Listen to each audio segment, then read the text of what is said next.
really a book that is about historicity, other than the two peer-reviewed books that both doubt it. I don't think there's an absence. There is a surprising silence about certain things. It turns out Philip Davies actually was a doubter, did doubt historicity. He wrote an article for the Trade Journal saying the same thing, saying like, I'm not that doubtful of the historicity of Jesus, but this idea that he didn't exist should be taken more seriously and shouldn't be treated with ad hominem. And I think what mythicists are doing are highlighting things that are problematic, and we might have expected Paul to say something at points when he has not. There's people who say Jesus was an armed, violent zealot, really different versions of historicity of Jesus, and they're allowed to be respectably debated with him. If we find something in the Gospels that might be historical, and Paul doesn't say anything about it, yes, those are legitimate intellectual challenges. That's true.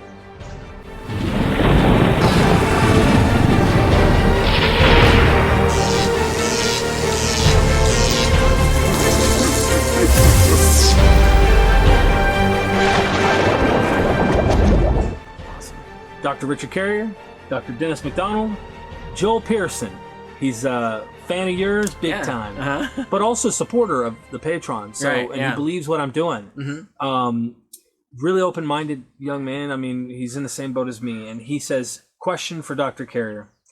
Are there any historicist scholars you're aware of who lower the probability of Jesus existing in their arguments based on the silence of Paul?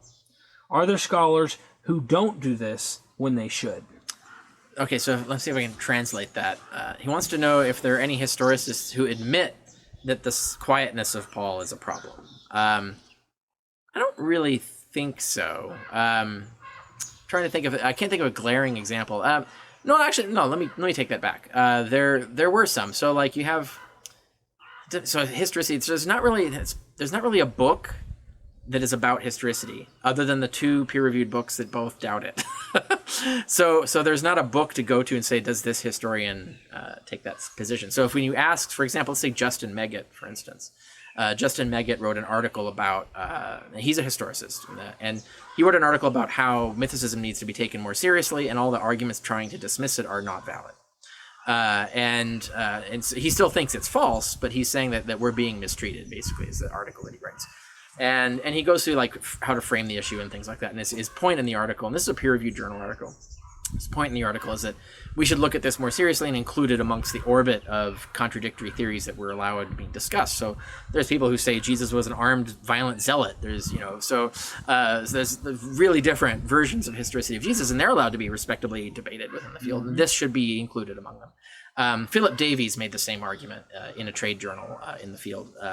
And now, it turns out Philip Davies actually was a doubter, did doubt historicity, and just didn't come out publicly, and technically until after his death, because he was emails he left with people that allowed them to out him after his death. But before I knew that, he wrote an article for the Trade Journal saying the same thing, saying like, I'm not that doubtful of the historicity of Jesus, but this idea that he didn't exist should be taken more seriously and shouldn't be treated with ad hominem and attacking credentials and all this rhetorical methods of trying to dismiss it rather than taking it seriously.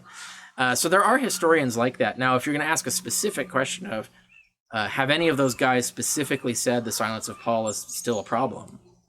I can't, maybe they have, I don't know, because you'd have to go through all of their writings to like find that somewhere. So one doesn't stick out, but there are a lot of historians I'm sure would allow that because they're willing to allow mythicism as a possibility. And even though they themselves don't fall on that side of that argument, they do think at least has a case. So that would be my answer to that, is that, yeah, there are lots of historians and more willing to come out now saying that. But I haven't collected an anthology of quotations specifically on the Pauline question. So I can't answer that directly, but I do strongly suspect there are several historians who, if you ask them, they would say, yeah, it is a bit of a problem. They might even say it's a bit of a problem, but I think we can explain it. But I recognize that it's an issue, for instance, right? So that would be going a little bit further than a lot of historians who just insist that's not an argument at all. That's this ridiculous argument, and sort of that kind of approach. But those scholars tend to be Christian apologists, right? Not the not the mainstream secular scholars in the field. So I think there's a trend toward accepting that kind of view of things. But like I said, I can't quote a specific example of that specific. So to put it in simple terms, what you're saying for the audience that's listening, historicist, there's some, like you're talking about, that are respectable that say, look, I think I can rationalize why Paul has an absence of an earthly ministry and all this stuff. I think that it perfectly fits the data, but I'm not like dogmatic or confident that I know that best explains the data. Yeah, but, it fits for me. I'm sure, like, so, I mean, there's Justin Meggitt, there's Zeba Crook, unless I can't think of specific examples, but I do recall them making comments that they're along these lines of saying like, yeah, actually there is kind of an argument to be made. We get that.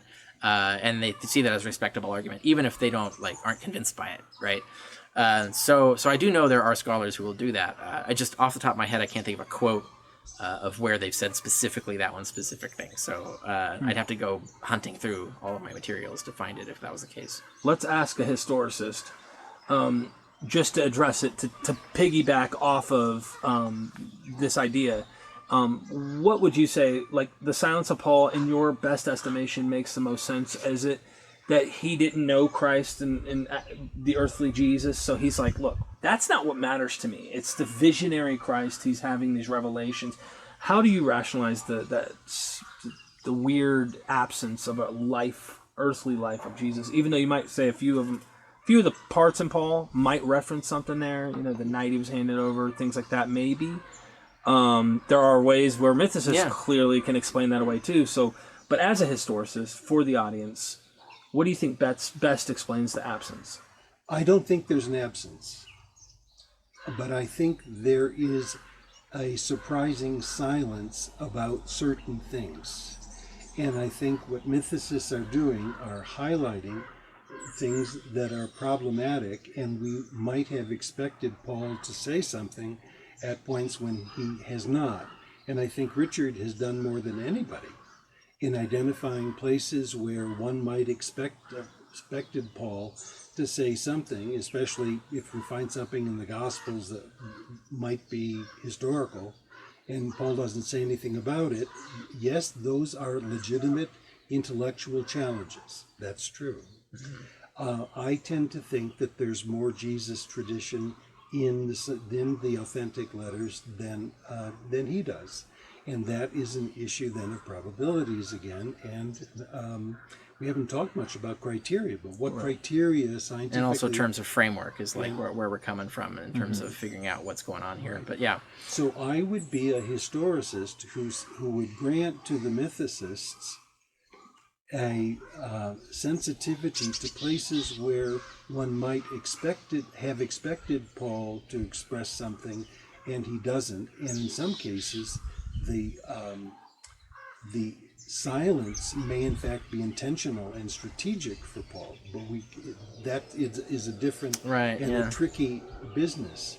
So I'm among the historicists that would do that. I do appreciate that mythicists are identifying places where we would have expected Paul to speak about something. I can give a couple of examples, and he doesn't. But I don't find that I find more Jesus radiation in the Pauline epistles than Richard does. And I think some of the others can be otherwise, and some of the problems can be otherwise answered. And at some points, I have to be an agnostic. I just don't know. Yeah, and I have to remind folks that in my book, in the peer-reviewed work that I published, I actually, on the upper side of my margin of error, count the epistles as 4 times more likely on historicity than not in the final analysis. So I am actually operating from the assumption that it is more likely that there is authentic historicity in Paul than not. But it's not strong enough to carry the argument against all the remaining evidence. So the reason I end up with a final 1 and 3 is because there's so much else going on there that when you balance it all out, we would need something much more firm from Paul. An example would be like the 1 Thessalonians 2 interpolation. If we could establish that was authentic, I think that would definitely tip the probability above 50% in my view. but unfortunately, it was already pretty much on good grounds ruled an interpolation before Mythicists even came along. That's true. So that's why that's, to me, an unusable passage. We can't argue from it because we can't be certain that it's authentic. Thank you, gentlemen.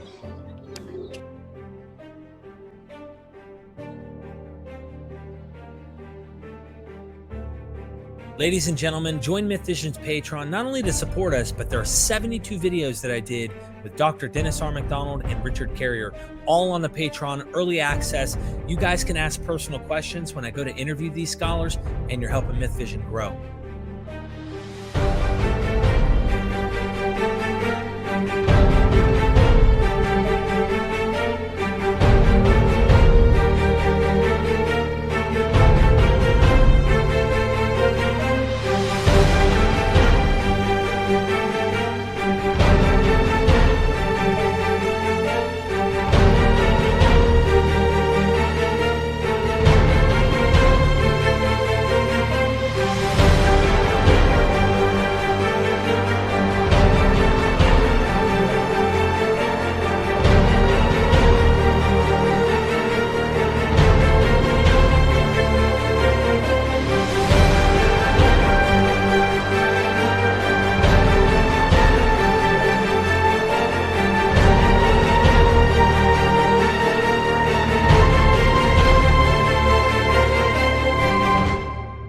Thank you so much. Appreciate it.